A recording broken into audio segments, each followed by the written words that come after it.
嗨，大家好，我是杰夫。我们今天来开箱一款全球限量巴黎奥运限定80周年纪念 Stiga Inspira Plus 王曼玉的灵感探王。记得帮我们按赞、订阅、分享。我们立马开始。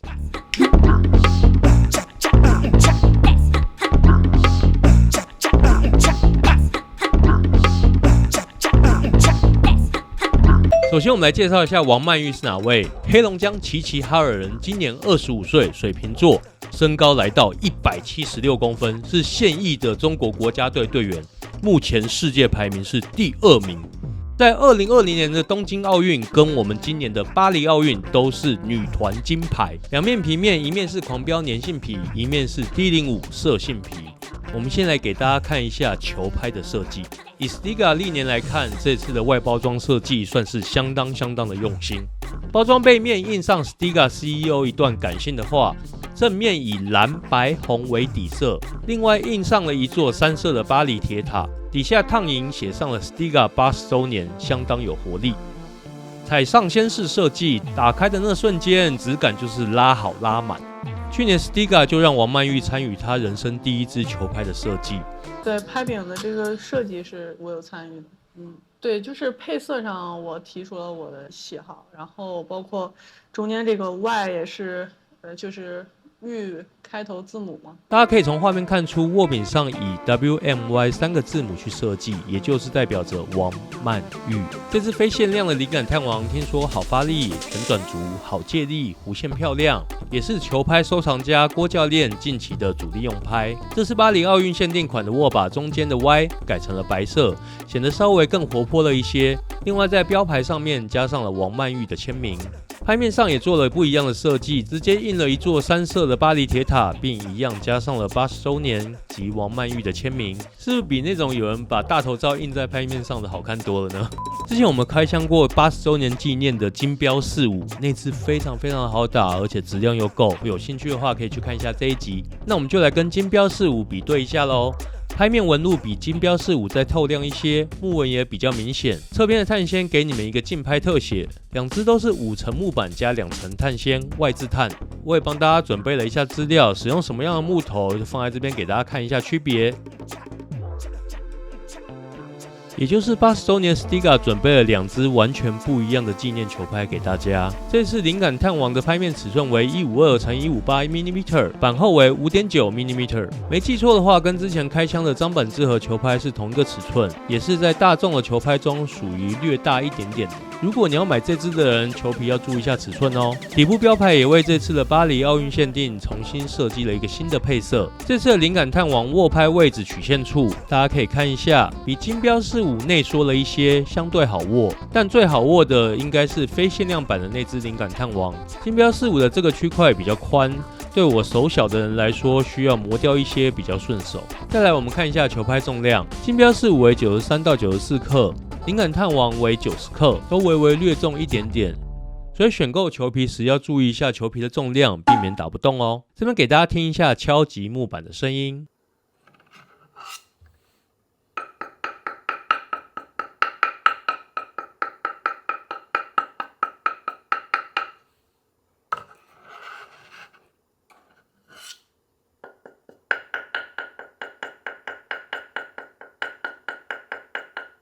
上次有提到，越硬的木板声音会越高，越软的木板声音会越低沉，表示这次灵感探王的木板比金标45略硬一些。但这2支球板呢，用了完全不一样的木头，也用了不一样的碳纤，我相信打起来的感受应该是完全不一样的。接下来我们就去试打一下，分享一下心得给各位咯。Let's go！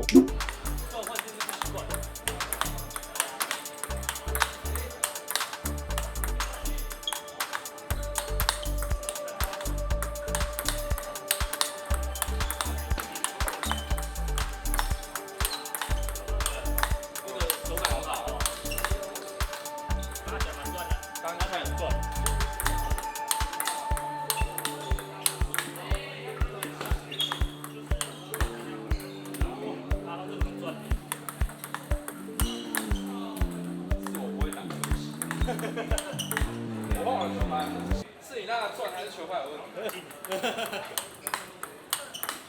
你看，我那个拉转的转，你不要搞错。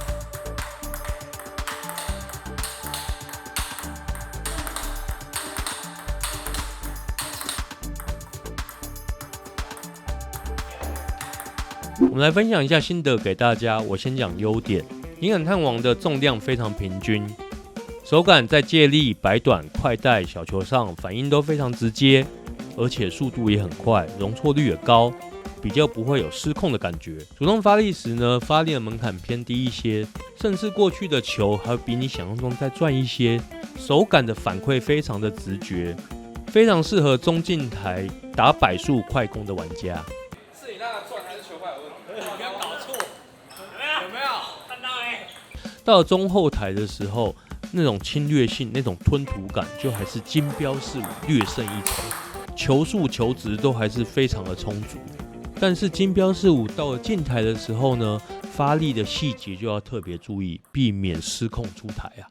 我们刚一开始有讲到敲击木板的声音，灵感探王确实比金标45略硬了一点，但因为木头使用了桐木，所以增加了吃球感跟支撑性。则金标45使用了08加阿尤斯木材，所以那个整体的韧性加上那个弹弓的喷弹感，明显好上许多。所以我现在来讲缺点，灵感探王吃球感很好，发力门槛很低，非常好发力，球速旋转都有在水准之上。但是当我要极致旋转，瞬间超级爆发的时候，我以为它会更转更快，质量更好的时候，它就有一点上不去了。怎么说呢？比方说很多跑车在比零百加速，对它的零百加速我给它100分，但是100到200这一段它就有点上不去了。对于一般的竞技玩家或者是资深的球友，我相信这支球拍可以给你非常不错的手感体验，是一支制作非常用心的球拍。以限量款的球拍来说，价钱也算相当合理，非常有收藏价值，分享给王曼玉的粉丝朋友们。如果你也有收藏这支球拍，欢迎你在底下留言分享你的手感心得给大家，记得帮我们按赞、订阅、分享给你身边打球的朋友们。如果你愿意支持我们，可以按下超级感谢或加入我们的频道会员，长期支持我们这种小众的频道，让我们可以持续的活下去 ，please。希望这集你会喜欢，对你有帮助。我们下集见，拜拜。